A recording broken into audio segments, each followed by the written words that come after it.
médico psiquiatra, ele estuda há décadas o comportamento humano e levou esse conhecimento para uma bem-sucedida carreira de escritor. Em seus livros, onde destila uma boa dose de ceticismo, defende a ideia de que o ser humano é falível e vive em esforço permanente para escapar de suas fraquezas. Também discorda da concepção de que o homem tende a evoluir com a história. No livro Não com um Estrondo, mas com um Gemido, alerta para o declínio da sociedade ocidental, especialmente do Reino Unido, diante do avanço de outras culturas. O médico inglês Anthony Daniels, mais conhecido como o escritor Theodore Dalrymple, é o entrevistado de hoje do Roda Viva Internacional.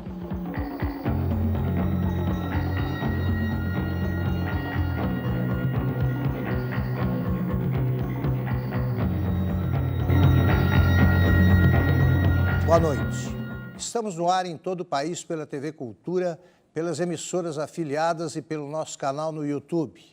Hoje, a bancada de entrevistadores é formada por Nelson Ascher, jornalista e escritor; Carol Teixeira, escritora, filósofa e colunista da revista VIP; Marília Neustein, repórter do jornal Estado de São Paulo; Maurício G. Rigg, historiador, e o jornalista Wagner Carelli. Contamos, como sempre, com os desenhos feitos em tempo real pelo nosso cartunista Paulo Caruso. Queria agradecer a presença do nosso entrevistado. Muito obrigado pela aceitação do convite. Theodore Dalrymple está, como dissemos na apresentação, está no Brasil lançando este livro, que em português tem como título Não com um Estrondo, mas com um Gemido, a política e a cultura do declínio. Também na apresentação, nós dissemos que existem o psiquiatra Anthony Daniels e o escritor Theodore Dalrymple. Qual é a diferença entre o psiquiatra e o escritor?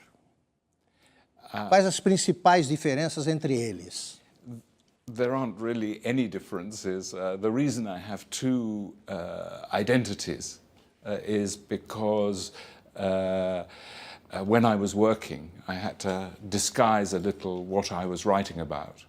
So I don't feel that I'm not like the three faces of Eve. You know, the multiple personality, I don't have that. So actually, I don't really think there's any real difference between the two.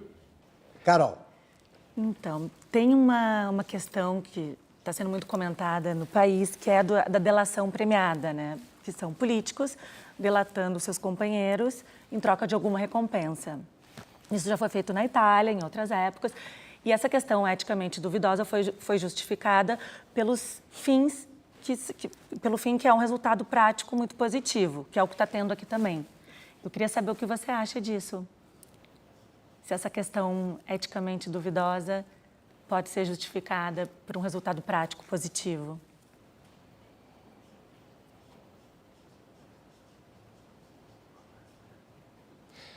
You mean that they have informed on one another? Is that what you mean? They denounce eles one são another. acusados de algum crime e eles delatam seu parceiro de crime. Fizeram parte de um grupo, delatam os outros para sair ileso, ou pelo menos... Como aconteceu com a máfia na Itália. Como aconteceu com a máfia na Itália. No caso dos pentantes. Well, I think, yes, I think in a way to complain of that is to complain about human nature, because I think that happens everywhere.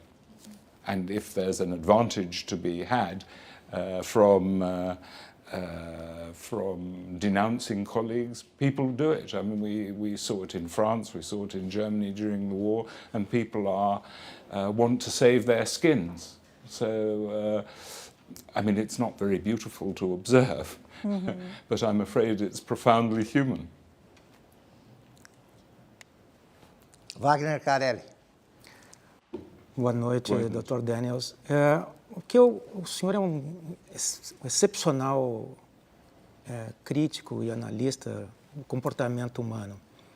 E eu me lembro de um artigo seu falando de Virginia Woolf onde o senhor, em determinado momento, a chama de uma ressentida mimada. E que essa vem sendo a atitude assim, comum e corrente da intelectualidade, dos filhos bem-nascidos, né? Dos filhos de pais educados. O que nos levou a que se deteriorasse de tal forma o comportamento humano, nesse sentido, a educação? Well, I think Virginia Woolf was a very interesting figure because she was in many ways extremely privileged, and in my article I wrote a book that was called 3 Guineas, and she managed to make herself appear as if she was more unfortunate than unemployed miners in the 1930s, which is an extraordinary thing to claim. And only someone who isn't fundamentally interested in other people could possibly make such a claim. It's absurd. Self-pity, of course, is a very strong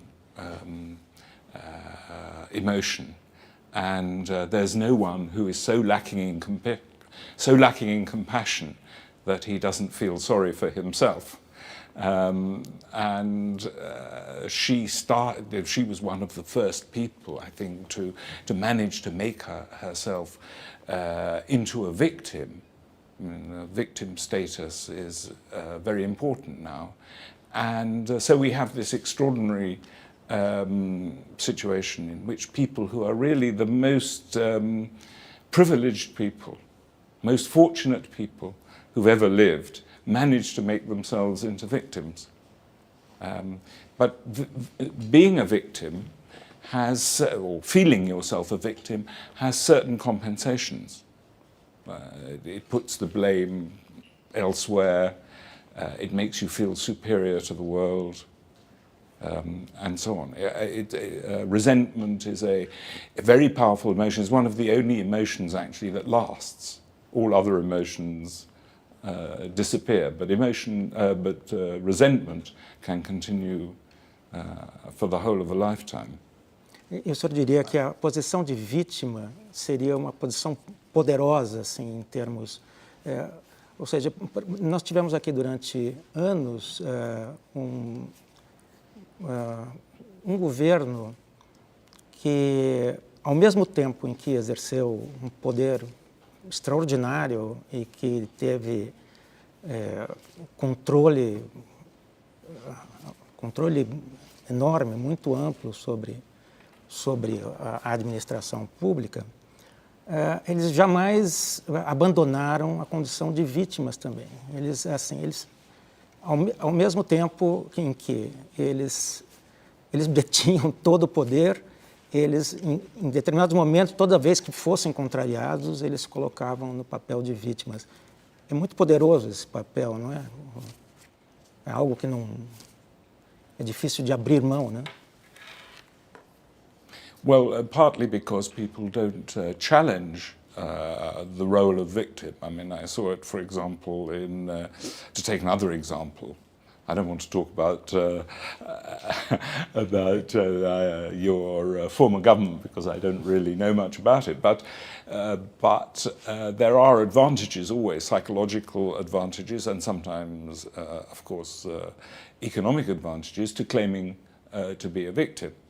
And unfortunately, we don't really challenge that. In my work in a poor part of England, I tried to challenge people who claimed to be victims, and often they were victims. I mean, they were very badly treated. They had been very badly treated, but they were not only victims. And to concentrate on their victimhood was actually to enclose them in the world that they were already in. So, to take a very graphic example, I saw hundreds and hundreds of women who had been very badly treated by their men. I mean, to a degree that I would hardly have believed was possible. And they would present themselves as victims. And of course they were victims. They were genuinely injured and they were very badly treated.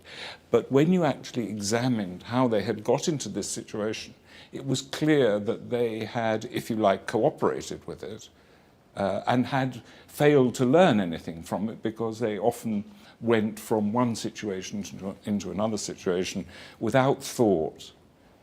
And into exactly the same, in exactly the same circumstances. So I thought it was necessary, while of course I sympathized with them being victims, I thought it was very necessary for them to understand that they weren't just victims, and they should understand what part they had played in reaching the situation they had reached.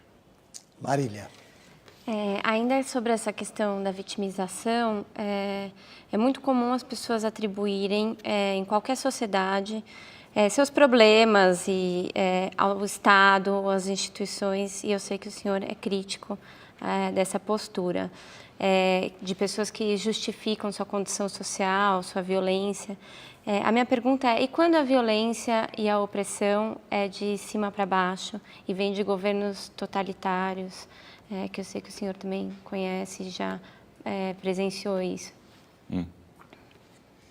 Yes, well, of course, I wrote a book about the peripheral communist countries, and I went to North Korea, which is a kind of reductio ad absurdum of tyranny. I mean, it's hard to imagine a tyranny greater than that.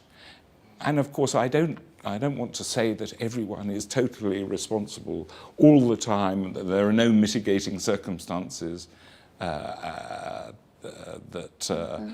help to mitigate someone's culpability. But in the vast majority of circumstances, people do have some choice as to whether to behave badly or not. If that were not the case, then of course everywhere would be like North Korea, but everywhere isn't like North Korea. And it's precisely because North Korea is a country where you feel that actually people are never left alone to make a choice of their own, that you feel you don't blame the North Korean people. But there's a, if you like, there might be a continuum, but there's always a choice. There's always a choice, or almost always a choice. And it's necessary to emphasize that choice. If you don't emphasize that choice, people then feel passive. They just feel themselves to be objects. Nelson acha. Na recente discussão, campanha na Inglaterra por ficar ou sair da União Europeia, se mobilizaram contra a saída do Reino Unido da União Europeia, contra o Brexit. Praticamente todos os jornalistas, todos os economistas, todos os professores universitários, todos os clérigos do país, praticamente toda a elite pensante, as lideranças de praticamente todos os partidos da direita, conservadores, da esquerda. No entanto, ainda assim, 52% ou 53% da população votou a favor da saída, numa eleição onde o nível de abstenção foi historicamente muito baixo, ou muito mais baixo do que as eleições recentes. O que aconteceu? O que tornou tão baixo o prestígio das influentes elites opinadoras? Well, I think that, like in England, like in many other countries, there's a feeling that the political elite has formed itself into a class or even a caste, which is completely separate from the rest of the population.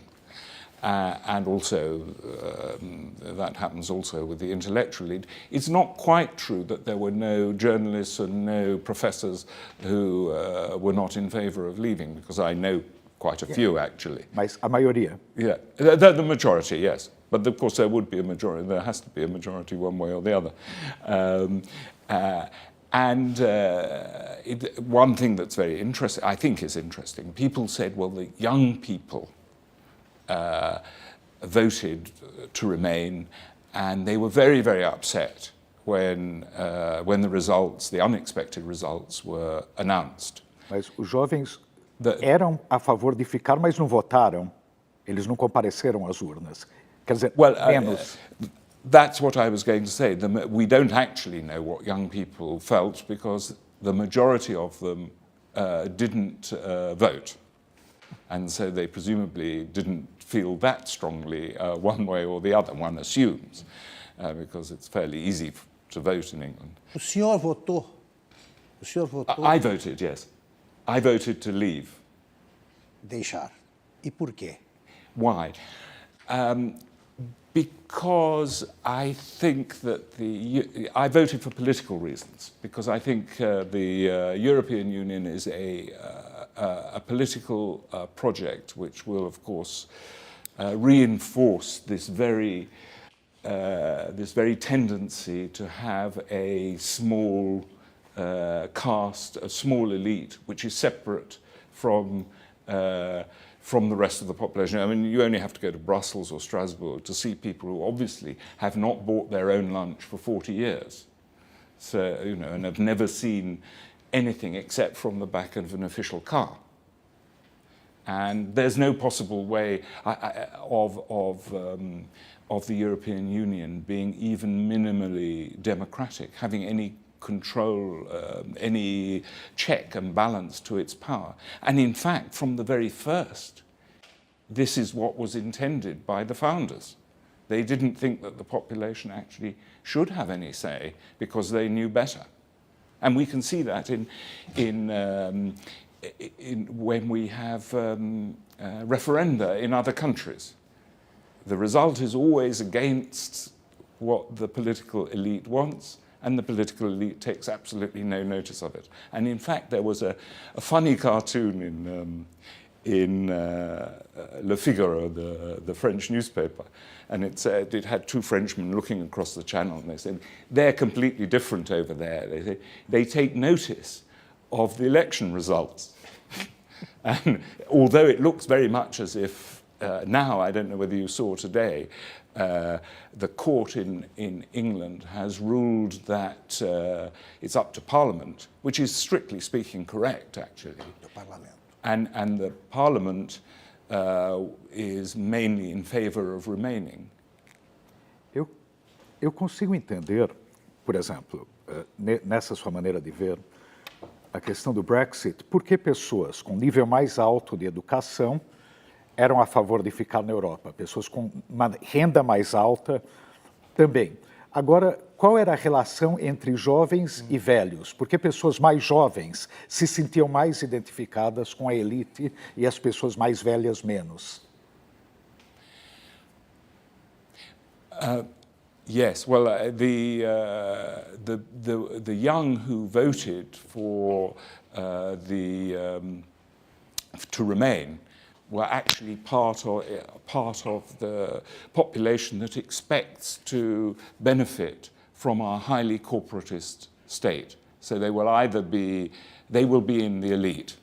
They themselves expect to be in the elite, and they will be in the elite. And that's why I think they're in favor of schemes to favor that elite. Mesmo sabendo que em boa parte da Europa Ocidental é justamente a faixa jovem da população que é a maior vítima do desemprego? Of course. Yes, well, they claim to be concerned about the future. But in fact, if you look at Greece, for example, what future do the young people of Greece have? 50% of them are unemployed. In Spain, it's 45%. In Italy, it's 25%. Spain? Spain is 45%, I think, something like that. But that doesn't seem to worry them. And it doesn't worry them because they are not going to be amongst the 45% who are unemployed. I remember when, if I can change slightly the subject, after the riots in France in 2005, I predicted, it's the only good prediction I've ever really made, I predicted that if the government tried to liberalize the French labor markets, there would be riots on the Boulevard Saint-Germain. And that's exactly what happened, because the interests of the well-off young people who have access to the Boulevard Saint-Germain are directly opposed to those of the people in the banlieue. Roda aberta, Marília. Ainda sobre esse tema da Europa também, eu queria te perguntar como você vê o contexto atual da Europa com a onda de refugiados e imigração. E o senhor escreveu um livro também sobre o preconceito e queria te perguntar se o senhor acha que a Europa poderia ser palco de mais uma atrocidade humanitária, outro genocídio como aconteceu na Alemanha na década de 40.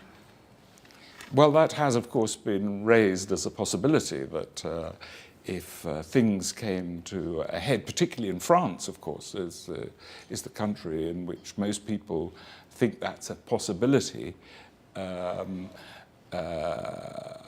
Yes, that is a possibility that has been raised. I don't think it's very likely, but one has to remember that the French are very ruthless. I don't know whether you remember during the Algerian War, they killed about 200, we think, Algerians and threw them in the Seine in Paris. And it was interesting, during the 2005 riots, not a single rioter went into the centre of any French town because the CRS, that's the security forces, were waiting for them. And the head of the security forces said at the time, he said, and this is very sinister, he said, the worse it gets, the more serene we are. So he was confident, of course, that at that time they could keep the lid on what was going on. And they did. I was astonished. I was in a town called Colmar, a very nice town in Alsace. And I was eating in a very nice restaurant. And about 800 yards away, 800 meters away, there were riots going on. And the cars were being burnt and so on. But everyone in the restaurant was completely confident that it wouldn't affect them. Now, of course, if that changes, if the balance of forces changes, then there could be much more trouble. But I'm not that pessimistic. Carol. Luc Ferry, filósofo francês, ele tem um livro chamado A Revolução do Amor, no qual ele diz que esse vazio que foi deixado pela ausência dos antigos fornecedores de sentido, que eram, sei lá, o cosmos grego, ou o Deus judaico-cristão, ou a razão, enfim, essas coisas todas pelas quais nós já morreríamos por. Para preencher esse vazio, a gente colocou o ser humano na pós-modernidade. Ou seja, a gente não morre por um Deus, mas a gente morre pelo outro, por alguém que a gente ama. E eu queria saber se você concorda com isso, com esse humanismo pós-kantiano, pós-nietzscheano que ele fala que a gente está atualmente. Well, I certainly think there's a big problem of meaning, and particularly in Europe. If you think of the possible sources of meaning in people's lives, one is the struggle for existence.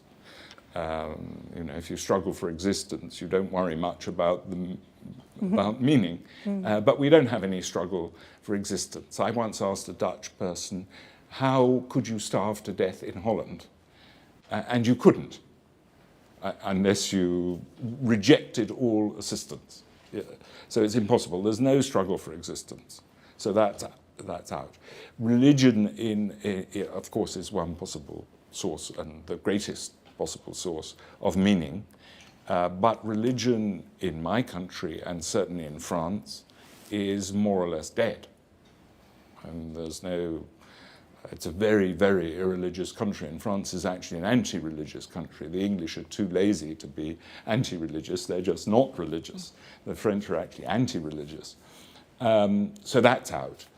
One possible source of meaning is politics. And whatever you say about Marxism, it did provide people with a transcendental meaning and purpose. They thought that they were taking part in something bigger than themselves. And they were taking part in something bigger than themselves. Unfortunately, I think that it was something very bad, but nevertheless, it did give meaning. Then there's culture, participating in or contributing to culture. But we see a very strange phenomenon in our countries, and that is that there has been I think, almost deliberate cutting off of people from any sense of continuation of a culture. And it's not as bad in France as in Britain, but it is happening in France as well as Britain. So what is left? There's not much that's left. I mean, the pro-Europeans try to make the European project, as they call it, they never tell you what it actually is.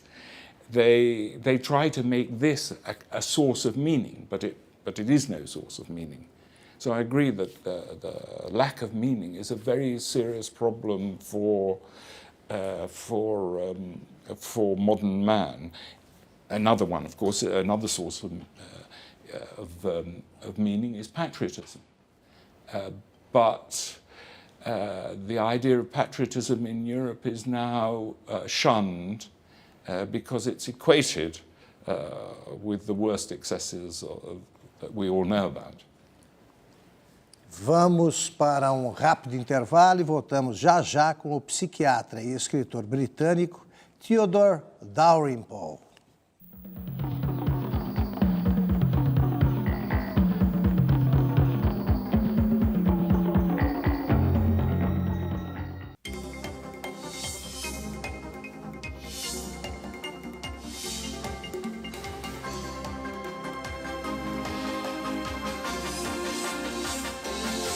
Estamos de volta para o segundo bloco da entrevista com o escritor Theodore Dalrymple.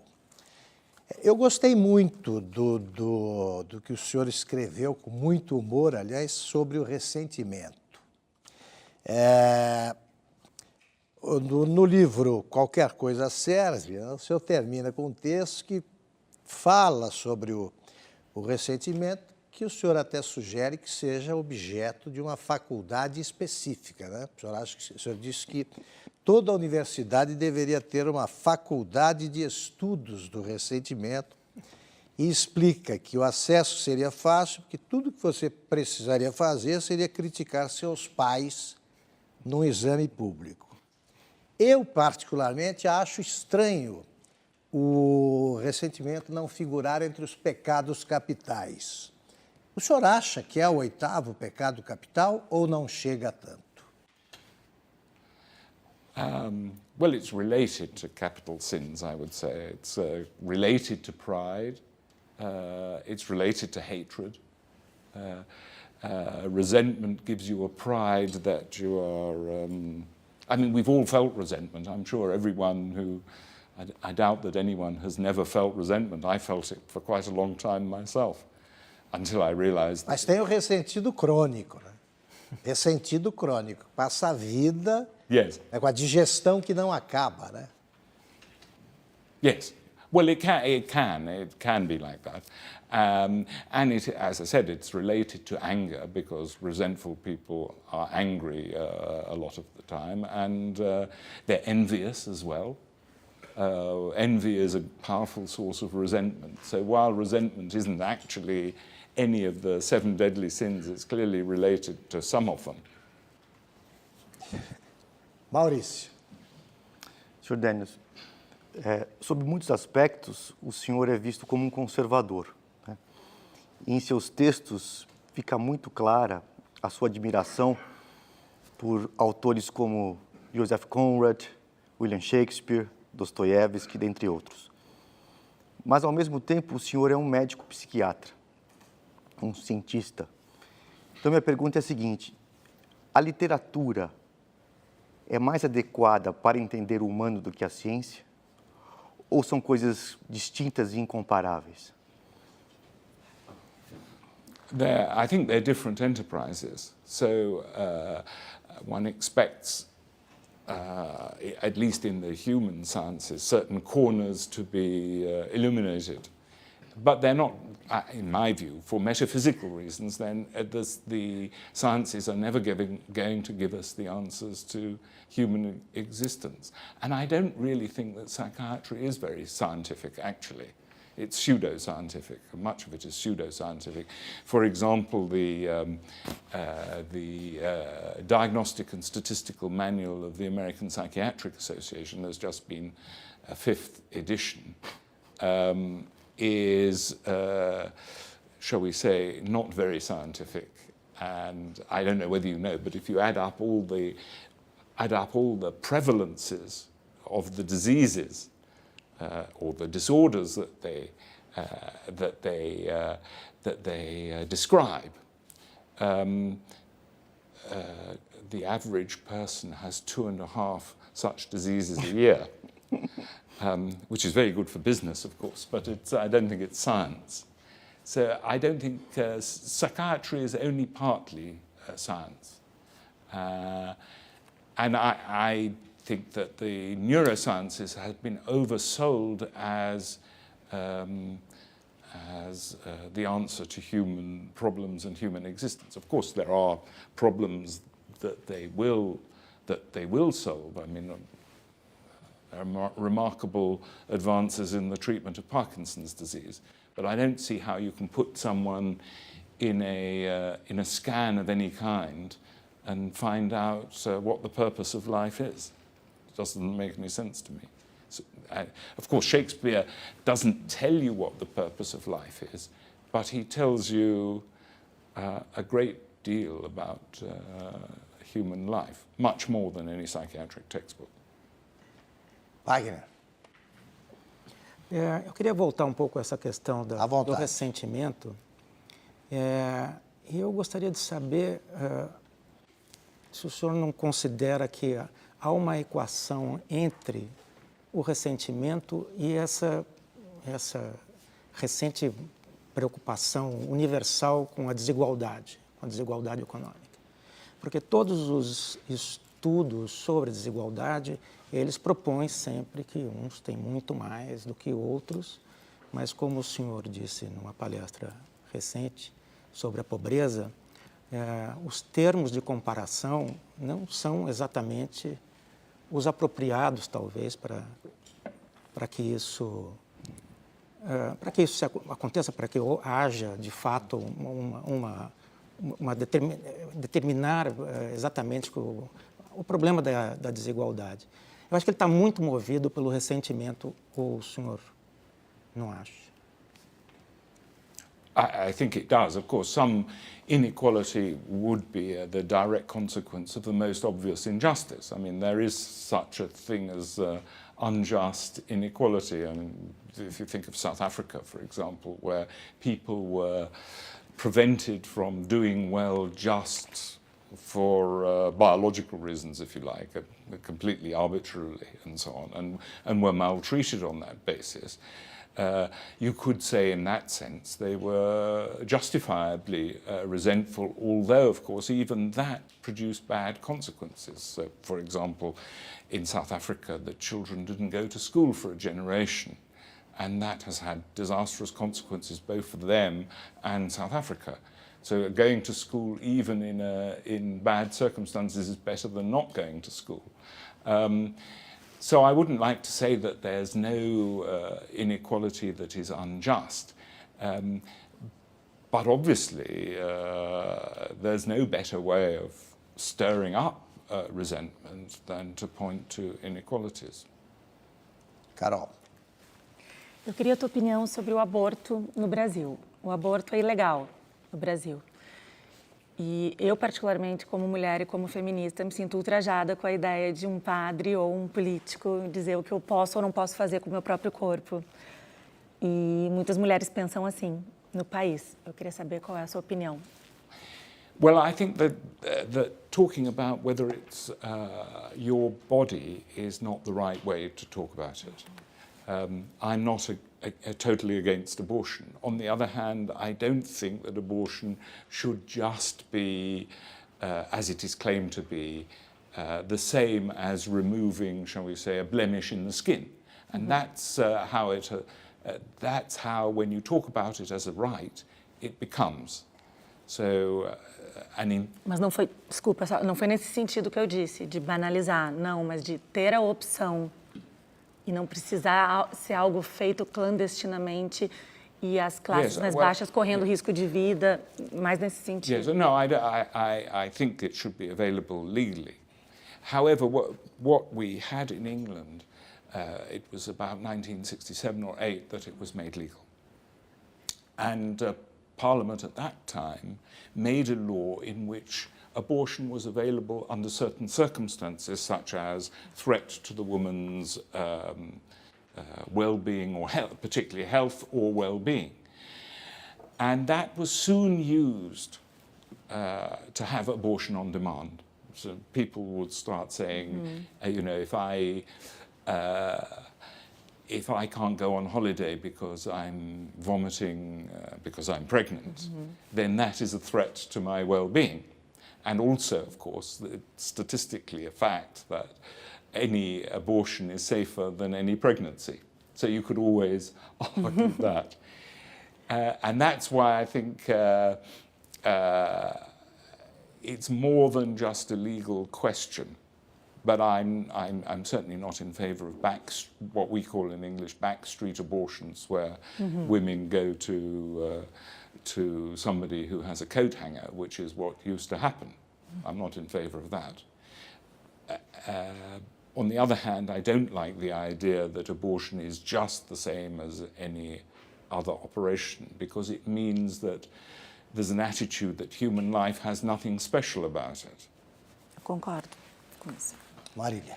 O senhor trabalhou muitos anos em presídios, né?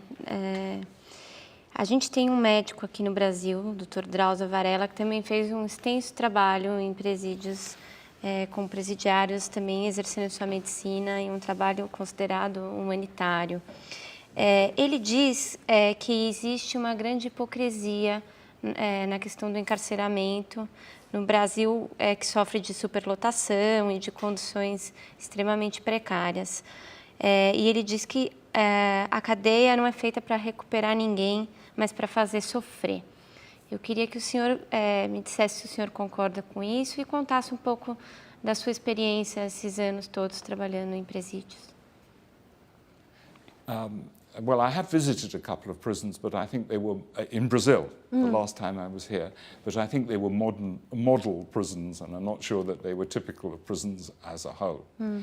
I disagree with the idea that prison is a kind of hospital for criminals, because that means that what you're in fact saying is that they are ill, and it's the wrong measure. The purpose of prison, in my belief, whether it achieves it or not, the purpose of prison is fundamentally the reduction in crime in the population and the protection of the rest of the population. And C.S. Lewis actually wrote a very good essay. I don't know whether it's been published in Portuguese. In a few pages, he explains why the humanitarian theory of punishment is actually very cruel. And is compatible actually with the most ridiculous leniency and the most revolting cruelty. Because if your theory is that punishment should be effective, then that places no limits on what you can do to people. You could cut off people's hands. That would be very effective. But in any case, I think there's a fundamental error in thinking that prisons are there to reform people. It's very good if they do. I have no objection to it, but that is not their purpose. E o que o senhor pode contar da sua experiência? Well, my own experience, I mean, it's both personal experience and I try to look at statistics, so that, for example, in Britain, and I don't know that it would be the same in Brazil, but I would suspect that it is the same, the fact is that most criminals stop being criminal at the age of between 35 and 39, so that in a sense they reform themselves. They don't go on being criminal. Now, it might be different in Brazil. I don't know the situation in Brazil, but in Britain that is the case. there's also the case in Britain that that most criminals, as I used to speak to them quite frankly, and they would speak, I think, frankly, most criminals had done between 5 and 20 times as much as they had ever been accused of doing. They would tell you all the things that they had done. And if you put these two things together, then actually it would, in Britain, and you know, Brazil might be very different, it would be an argument for longer prison sentences rather than shorter ones. And actually, I think that would probably, in the end, reduce the number of prisoners rather than increase the number of prisoners, because often it's the same people. It's like a revolving door. They come out, they commit another crime. It's a very good scheme of employment for lawyers, incidentally. Só então, pegando carona no que a Carol falou no primeiro bloco, dos acordos de delação premiada que reduzem a pena, o senhor acha que isso pode ser efetivo no combate ao crime ou não? Well, it's always been used. It's not a very beautiful, as I said, it's not a very beautiful sight to see people denouncing one another. I suppose it's almost inevitable that we use such a system. Reduzem a pena de uns e aumentam dos De outros,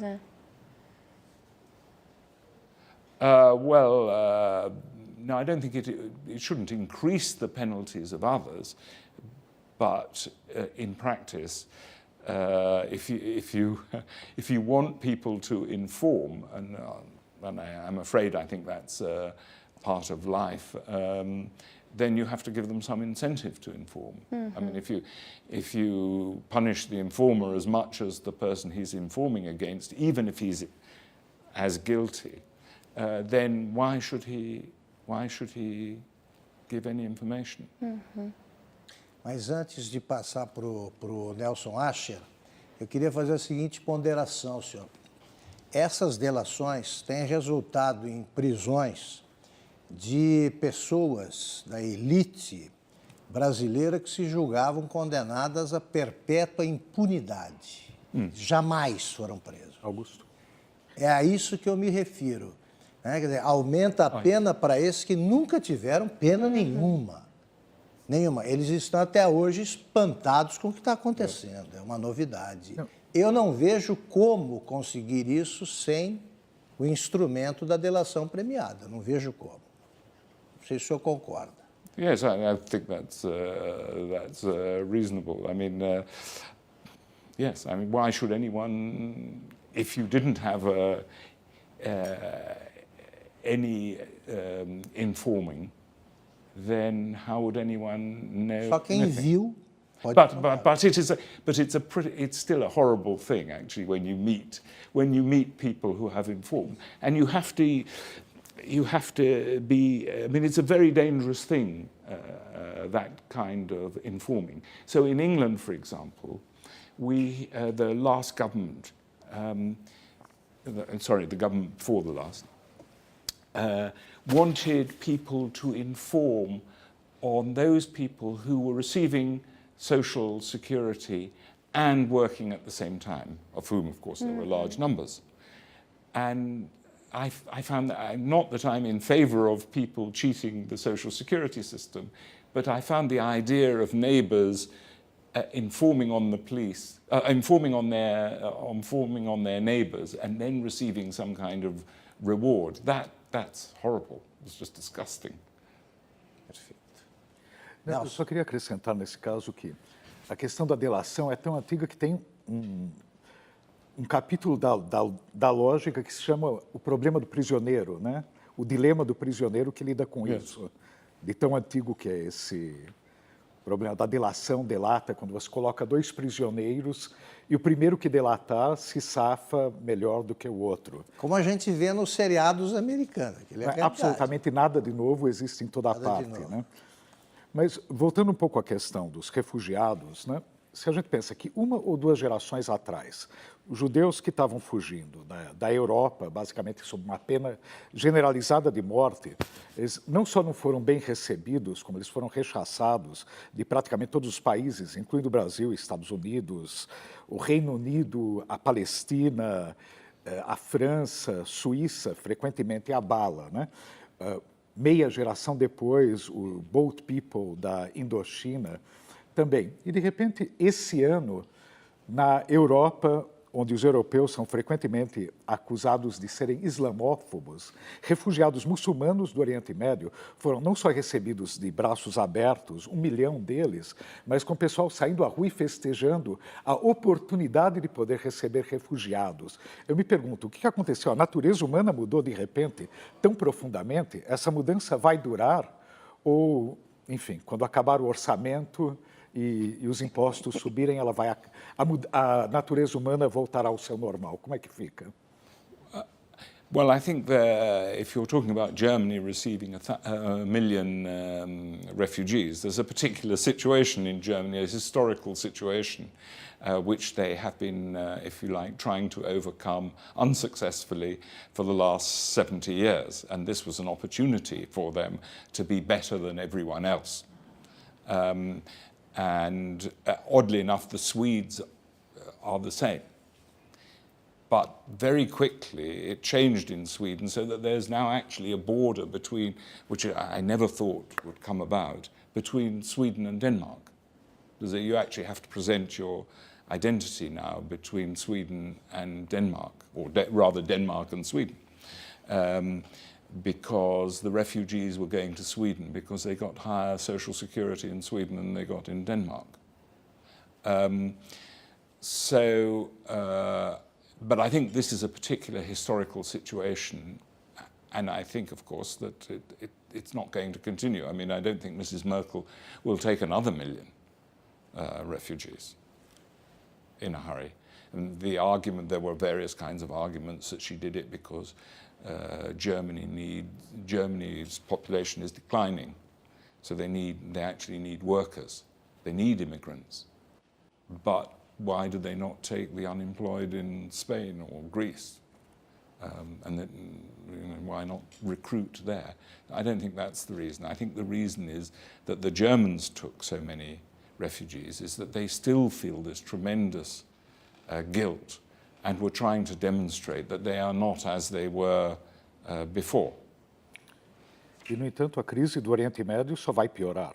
E ela vai se estender para a Turquia e a quantidade de refugiados tentando entrar na Europa Ocidental vai aumentar. Como é que os europeus vão lidar com isso?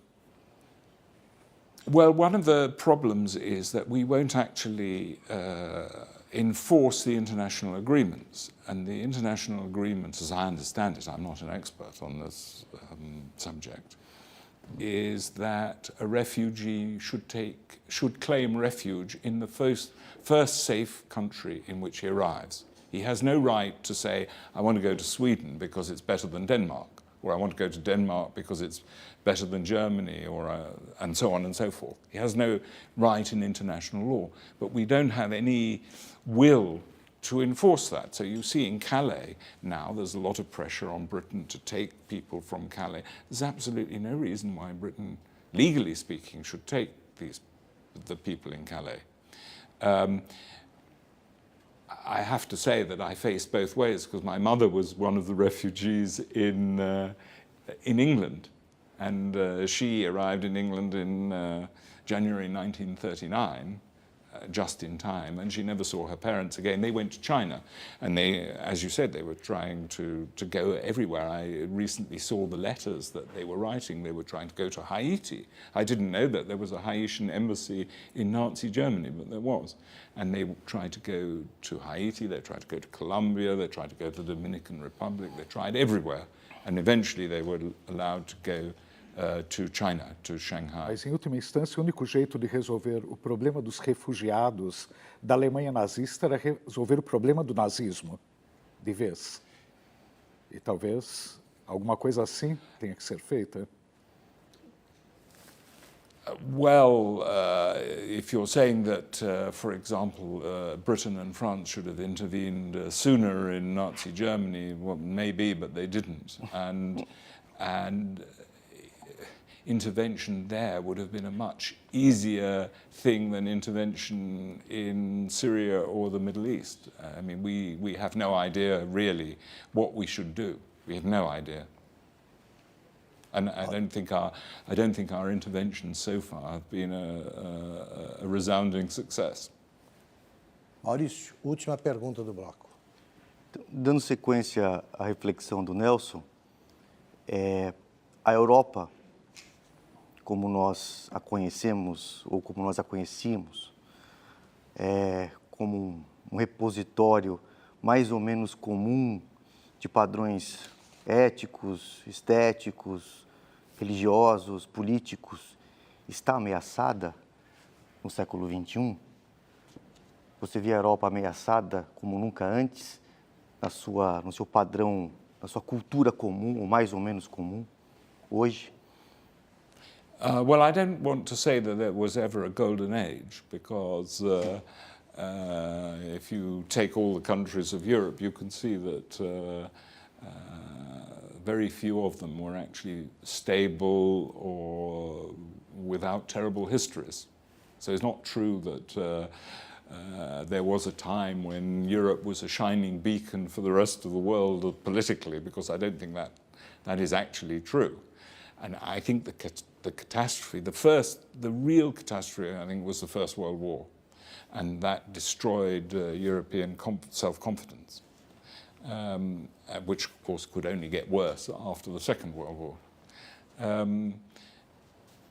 The threat, if you like, to our civilization, if that's what it is, and I don't think I don't want to be too apocalyptic, it comes from within, it doesn't come from without.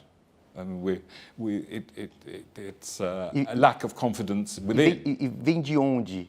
Vem de dentro, mas vem do que? Da elite intelectual europeia? Quais são os agentes Yes. Dessa sabotagem? Yes.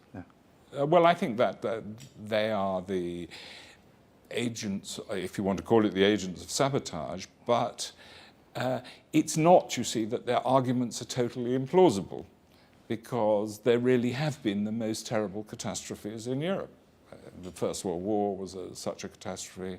Second World War, you have only to look at how countries behaved in the Second World War to see that there really is a lot to be ashamed of. It is terrible. The problem is that is brought forward as if it were the only thing in European history. And of course, European history is both terrible, but also very glorious. So its achievements are immense. And it's the concentration on the catastrophe that produces this lack of confidence. And everything else is taken for granted. The achievements are taken for granted. We don't think of them. I'm sure if I were to ask many British school children, even intelligent and reasonably well-educated ones, to name some British achievements, they wouldn't be able to. But they would be able to tell you all about the darker sides of our history. Vamos para mais breve intervalo e voltamos já para o terceiro bloco da entrevista com o psiquiatra e escritor britânico Theodore Dalrymple.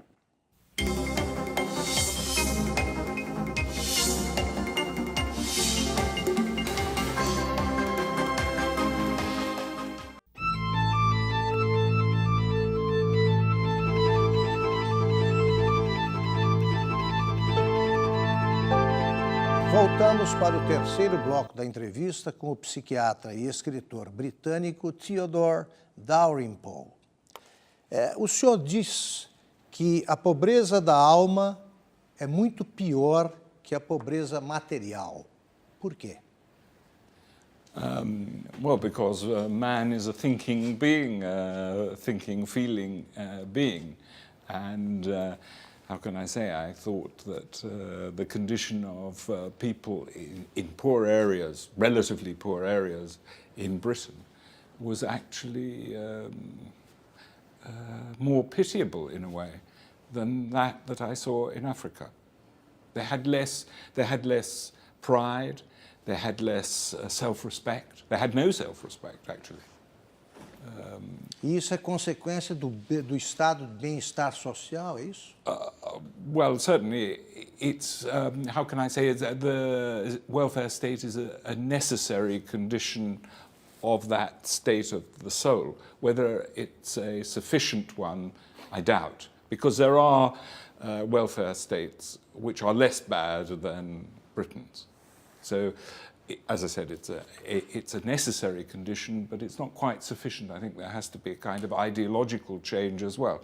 And I could see it, for example, in the attitudes of my older patients, who were genuinely grateful for the assistance that they received from the state, because they could remember a time when life was much harder. But it gradually changed, so that things that were once received as a benefit were now received as a right. So people are grateful for benefits, but they're not grateful for what they receive as a right, and it's a cause of resentment, actually, because what they receive is never as much as they would like to receive. And there was a very interesting semantic change in the way people received their money, how they described receiving their money. Now, I don't know how easy it is to translate it into Portuguese, but when I started, people would say that they would receive their cheque from Social Security. That was in about 1970s, and at that stage, people could still remember much greater hardship.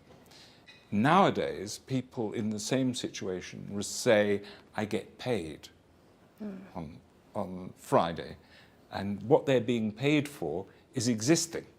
That is their work. Existing is their work. Whereas before, they just said they received the money, which was a neutral phrase, a neutral way of putting it.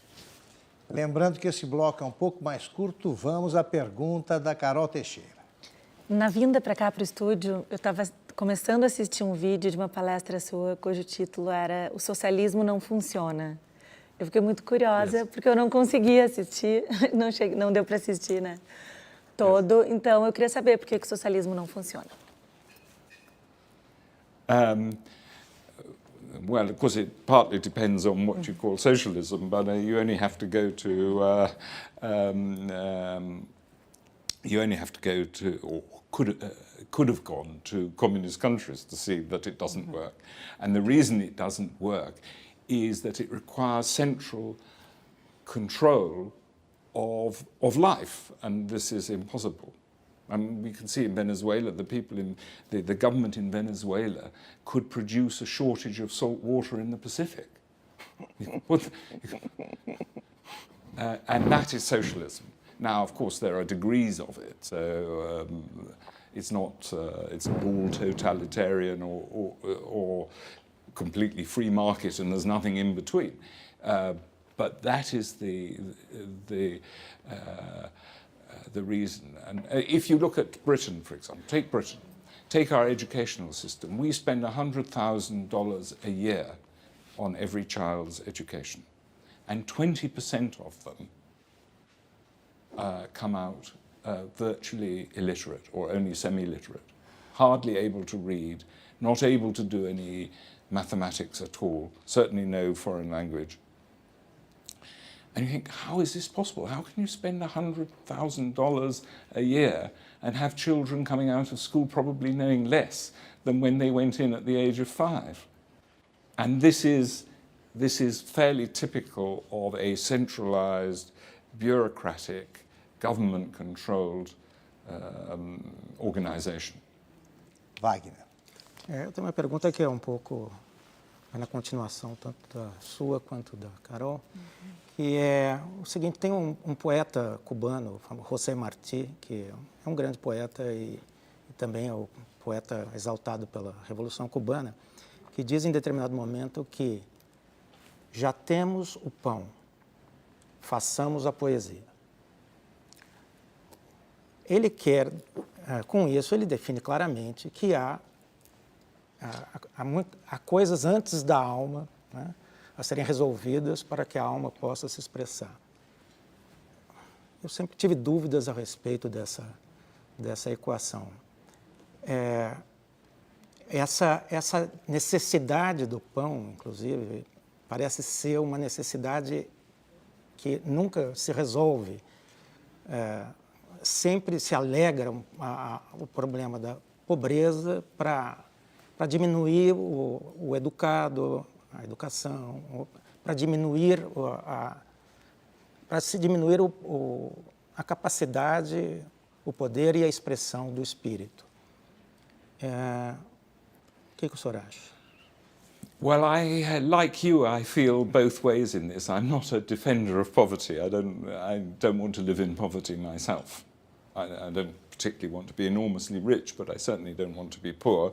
And in my own life, I've ended up neither poor nor very rich, and I certainly wouldn't want to be poor. And I don't want to underestimate the horrors of real poverty. And I can only say in my own case, I don't strive to make as much money as I possibly can. There are other things that interest me much more and seem much more important to me. One of the problems, I suppose, we have a very crude materialism in Britain, for example. I used to have parents coming to me to ask me why their children were so horrible. They say, you know, doctor, why is my little Johnny, why is he horrible? And I ask them questions, and they say, why is he so horrible when we do everything for him? And I say, what do you mean by doing everything for him? And what they mean is providing him with latest tennis shoes and other actual rubbish, really. I mean, things of no value whatever in any normal sense. So we have skewed values. I think there's no doubt about that. I've known a case of murder over the brand of tennis shoes. So it's a very strange thing, but that's probably because there's nothing else. There's no culture, there's no cultural continuum, there's no pride in the country, there's no political project, there's no religion. And so I think E como se dá essa Wagner, ruptura só precisava cultural? depois girar a roda rapidamente. Porque esse ponto já foi tocado algumas vezes, mas a ruptura da cultura, como é que ela se dá? Como é que, de repente, você não tem mais essa ligação com a sua cultura, com a maneira de ser, com aquela maneira antiga de se fazer as coisas, a ponto do pai não reconhecer o filho? Well, there's a loss of sense of hierarchy of value as well as social hierarchy. So my father was born in a very poor area of London, and the education he received in this very poor area of London was probably better than that of 99.9% of children today.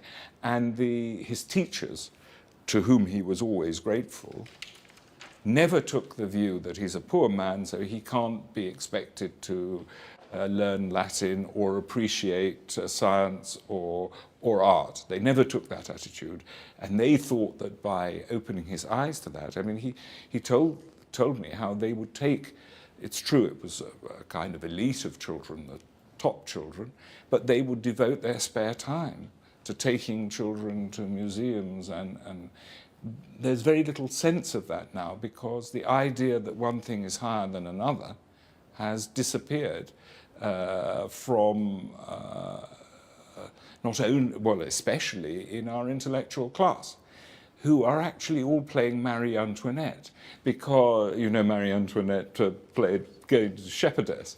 Well, they don't really like their own children not to have any sense of hierarchy, but they will propound the theory that there is no higher and lower. And unfortunately, it affects everyone now. Mário, desculpe. Então eu te pergunto, há cura para a pobreza da alma? Yes, it's to read my books.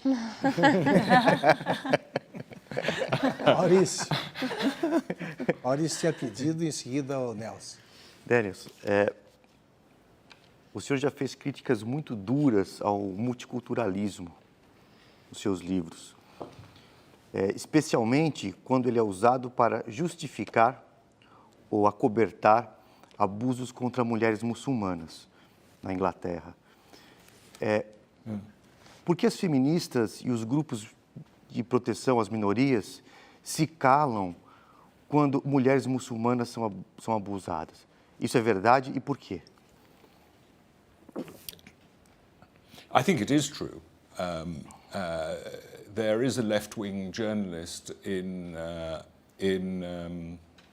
England who writes for The Guardian called Polly Toynbee, who is not one of my favourite journalists, but she did say that if she has to choose between her feminism and her multiculturalism, she chooses her feminism.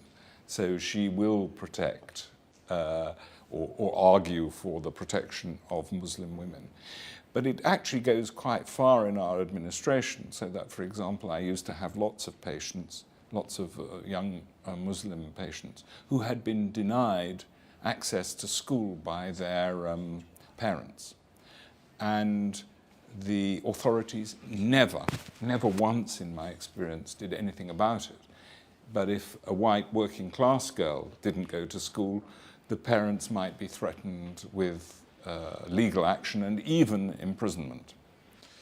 And I think a considerable part of it is now fear, just straightforward physical fear.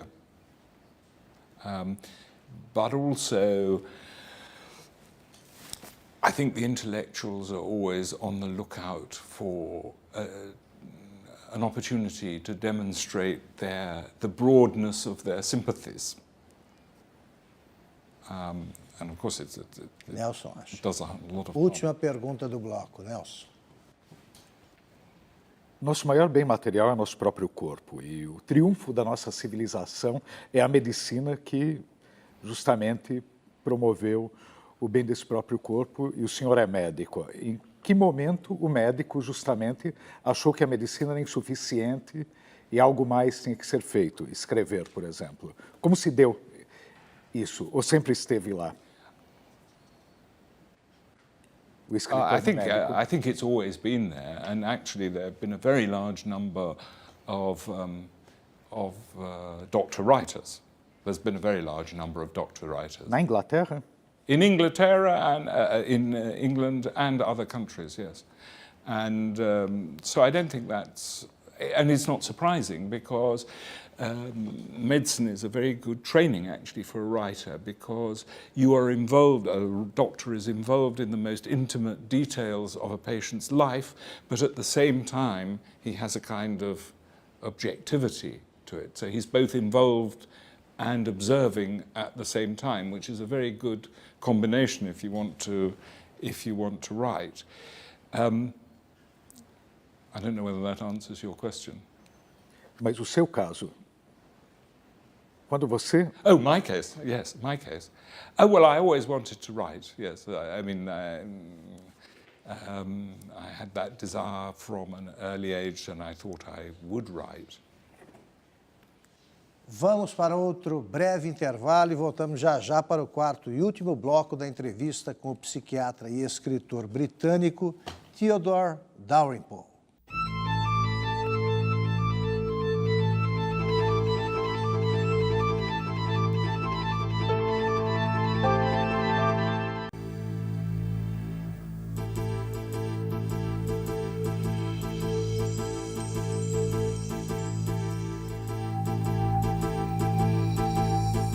Voltamos para o quarto e último bloco da entrevista com o psiquiatra e escritor britânico Theodore Dalrymple. Vamos então para a pergunta do Wagner Carelli. Dr. Daniel, eu gostaria que o senhor falasse um pouco mais sobre patriotismo como valor, porque é algo que tem sido... a única coisa que se diz a respeito do patriotismo, quando se fala, é que é o último refúgio dos canalhas. O último refúgio dos canalhas. Isso. Scoundrel. Dr. Johnson, não é? Isso. Então, eu gostaria de... aqui, quando se fala em patriotismo, é um pouco como se dizer conservador, ou como se dizer de esquerda, ou de direita, o que cai tudo no mesmo balaio. Ou seja, a mesma coisa que dizer que você é homofóbico, que você é machista, racista. Well, it's obvious that a very inflamed patriotism which claims that your own country is the only good country and all other countries are terrible countries and everything good in the world came from your country is bad. I mean, it's obvious. But to love the place that you were born, to love your own culture, is surely a condition of contributing to that culture. So it's a necessary thing, but it doesn't mean to say that you should be completely blinkered about the bad aspects of your country. And I call myself a patriot, but I've criticized my country very strongly because I care about it and feel that it ought to be better. But it's not that I deny the greatness of other countries. I think it's almost possible to be a patriot of more than one country, actually. So, Carol. Nós vivemos momento de muita instabilidade nas relações homem-mulher. Impressionante. Eu sei porque eu escrevo sobre isso numa revista masculina, eu escrevo sobre sexo e comportamento. E os homens, eles me escrevem muito desesperados, tipo, como lidar com a nova supermulher, a mulher com mais poder, a mulher diferente da mulher, especialmente as gerações mais antigas notam muito essa ruptura. De repente, mudou completamente a maneira como a mulher se coloca nas relações. Eu queria saber a tua opinião como psiquiatra. Como sair dessa crise? O homem. O homem. Tadinho, o homem. O homem está sofrendo nessa crise. Yes, yes, we are. I feel very resentful. Well, I was very interested in the level of violence between men and women in the area in which I lived, and also women were becoming more violent as well, actually. So I used to see every year in one little bit of the hospital, I used to see 400 women a year who had been beaten and 400 men a year who had beaten the women. So I saw it all together. Now, I thought that the level of violence had increased, and I had a reason for thinking that, which I can't explain now. But one of the reasons why this level of violence had increased was that there was no institutional structure to the relationship between men and women.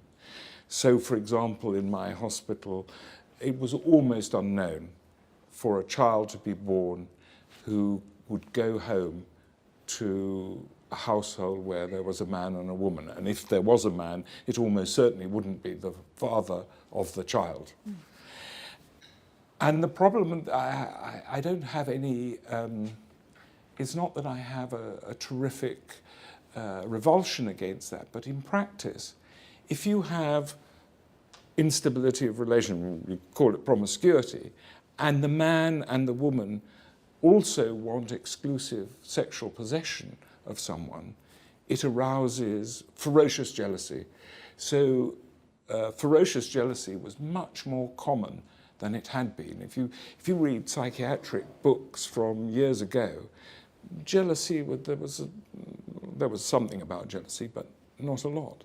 But now it was extremely important because the men assumed that every other man, and it wasn't just violence to women, it was violence in the society, because the man took every other man as a rival, as a predator, because he had been a predator. And his violence towards the woman was actually rational in a certain kind of a way, because what he would do is he would be extremely violent to her, and she would spend the whole of her mental life trying to find out what provoked him to be violent. And of course, there wasn't anything, it was the whole situation that provoked his violence. But there wasn't anything in particular. In fact, his violence had to be arbitrary in order to be effective. There had to be nothing that she could do to prevent it. Now, in the end, she usually did leave him. Now, this became a mass phenomenon in Britain. And it's much less, of course, of a phenomenon amongst highly educated, well-off people who, I mean, of course there is violence at every level, but there's much less violence. And that's both because there was more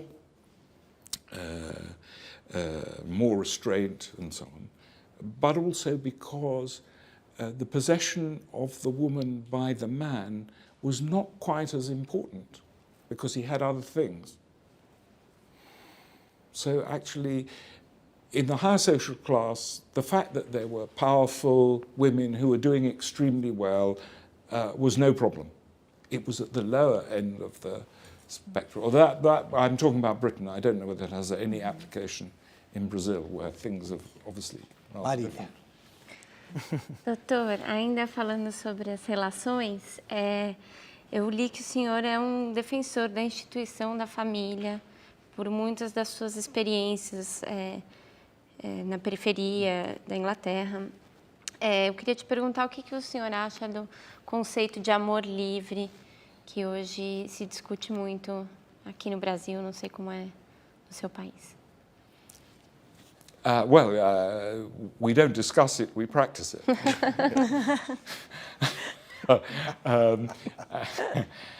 I think the same thing would be true. I have no objection to free love in itself if you don't demand fidelity of others. But it doesn't go very well, free love doesn't go very well with the demand that you want fidelity. That's the problem. Mm-hmm. And actually, it just seems to be the case that most people do want the fidelity of their partner.